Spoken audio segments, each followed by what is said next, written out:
Pernah kepikiran nggak sih kalau di dalam diri kita semua itu ada semacam energi halus, sebuah kekuatan batin yang mungkin seringnya nggak kita sadari?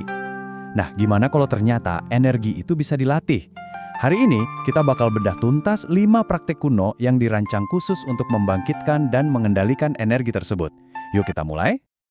Oke, yang Anda lihat di layar sekarang ini, inilah peta perjalanan kita. Infografis ini nunjukin 5 teknik yang saling berkaitan, saling membangun satu sama lain.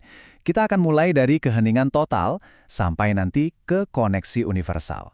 Kita akan kupas satu persatu setiap langkahnya. Kita mulai dari yang paling dasar ya, fondasinya. Ini langkah pertama yang bikin semua langkah lainnya jadi mungkin. Namanya hening rasa. Intinya, sebelum kita bisa mengarahkan energi, kita harus belajar dulu untuk mendengarkannya dalam keheningan. Jadi apa sih sebenarnya hening rasa atau manekung ini? Gampangnya gini deh, anggap aja pikiran kita itu kayak radio yang super berisik ganti-ganti saluran terus. Nah, praktek ini adalah soal memutar tombol volume sampai sunyi, supaya kita bisa dengar bisikan-bisikan halus dari dalam diri, entah itu intuisi atau sensasi-sensasi kecil lainnya. Filosofi utamanya dalam banget. Rasa iku panguripan sejati. Artinya, rasa atau sensasi yang kita alami secara mendalam, itulah esensi kehidupan yang sebenarnya. Jadi seluruh sistem latihan ini dibangun di atas gagasan bahwa kunci untuk membuka potensi sejati kita, itu ada di kemampuan kita untuk merasa. Caranya gampang banget, serius. Pertama, duduk yang tegak tapi tetap nyaman. Kedua, lepaskan semua ketegangan. Biarin aja tubuh dan pikiran rileks total. Ketiga, alihkan semua perhatian Anda ke dalam. Cukup amati aja apapun yang muncul, nggak perlu dihakimi, nggak perlu dianalisis. Dan ini nggak butuh waktu berjam-jam loh, cukup 10-20 menit aja setiap hari. Menurut panduannya, ini adalah latihan utama untuk 14 hari pertama. Fungsinya ya itu tadi, untuk membangun fondasi yang kokoh. Nah, setelah kita berhasil menciptakan ruang hening di dalam diri, barulah kita bisa mulai mengisi ruang itu dengan energi yang terarah. Itulah tujuan dari teknik kedua ini, napas energi. Napas energi ini intinya soal pengelolaan bioenergi. Kalau kita ibaratkan energi kehidupan di tubuh kita itu seperti listrik, nah, nafas itu saklarnya. Dengan latihan ini, kita belajar menggunakan nafas bukan cuma untuk sekedar hidup, tapi untuk mengarahkan energi itu secara sadar. Prinsipnya sederhana tapi wow, kuat banget.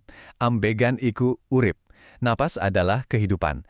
Jadi dengan kita mengendalikan napas, kita secara langsung juga mengendalikan energi kehidupan yang mengalir di dalam diri kita. Latihannya pakai teknik pernapasan kotak 4-4-4. Tarik napas dalam 4 hitungan, tahan selama 4 hitungan, lalu hembuskan perlahan dalam 4 hitungan. Sambil melakukan itu, coba deh bayangkan ada energi yang bergerak naik dan turun di sepanjang jalur tengah tubuh Anda, persis seperti yang digambarkan di sini. Gak perlu banyak-banyak, cukup ulangi siklus pernapasan ini antara 7-12 kali. Biasanya sih, setelah itu bedanya bisa langsung terasa di tubuh. Oke, kita udah bisa menciptakan hening, udah bisa mengarahkan energi pakai napas. Langkah logis berikutnya apa? Ya, belajar untuk merasakan energi itu secara nyata. Kita beralih dari yang sifatnya konsep jadi sensasi. Nah, inilah esensi dari teknik ketiga, latihan rasa. Jadi ini poin krusialnya. Latihan rasa ini mengubah energi dari sesuatu yang cuma ada di pikiran menjadi sesuatu yang bisa dirasakan secara fisik. Mirip-mirip kayak kita bisa merasakan hangatnya matahari di kulit kita tanpa harus menyentuh matahari kan? Nah, latihan ini ngajarin kita untuk merasakan energi internal kita sendiri secara nyata. Latihannya seru banget loh. Coba posisikan kedua telapak tangan Anda saling berhadapan, jaraknya beberapa senti aja. Lalu, pusatkan seluruh perhatian Anda pada ruang kosong di antaranya. Nanti Anda mungkin akan mulai merasakan hangat, atau seperti ada tekanan, atau kesemutan. Terus kembangkan sensasi itu sampai rasanya seperti Anda lagi megang bola energi. Kalau kita udah bisa ngerasain energi sebagai sesuatu yang nyata di antara telapak tangan, tantangan berikutnya adalah membawa kesadaran itu ke dalam. Kita masuk ke praktik yang lebih dalam lagi, mengintegrasikan energi di dalam diri kita sendiri. Selamat datang di Penyatuan Energi. Konsepnya di sini adalah menyatukan dualitas batin kita. Energi maskulin yang sering dihubungkan dengan tindakan dan logika, dan energi feminin yang terhubung dengan intuisi dan kreasi. Tujuannya bukan untuk memilih salah satu, tapi untuk mengintegrasikan keduanya. Biar apa? Biar tercipta keutuhan dan kekuatan batin yang luar biasa. Nah, praktiknya punya 3 titik fokus utama. Pertama, kesadaran Anda ada di sepanjang tulang punggung. Kedua, Anda membawa perhatian ke area perineum, yaitu dasar dari tubuh Anda. Dan ketiga, Anda secara sadar mensirkulasikan energi ini di dalam sebuah sirkuit internal di tubuh. Dan akhirnya kita tiba di puncak dari semua latihan ini. Di sini tujuannya adalah untuk melampaui diri kita sendiri. Inilah teknik kelima dan terakhir, menyatu dengan alam. Ini adalah langkah pamungkasnya, melampaui batasan ego. Praktik ini bertujuan untuk membuka apa yang disebut medan kesadaran semesta.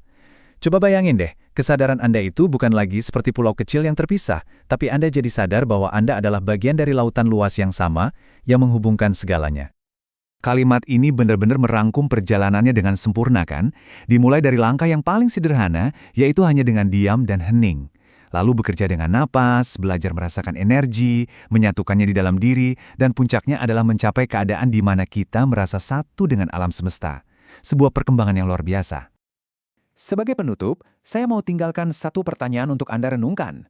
Setelah kita lihat semua langkah ini, dari hening rasa sampai menyatu dengan alam, coba deh bayangin sejenak. Jika Anda berhasil membuka medan kesadaran semesta Anda, penemuan apa ya yang kira-kira menanti di sana? Sesuatu untuk direnungkan. Terima kasih sudah menyimak.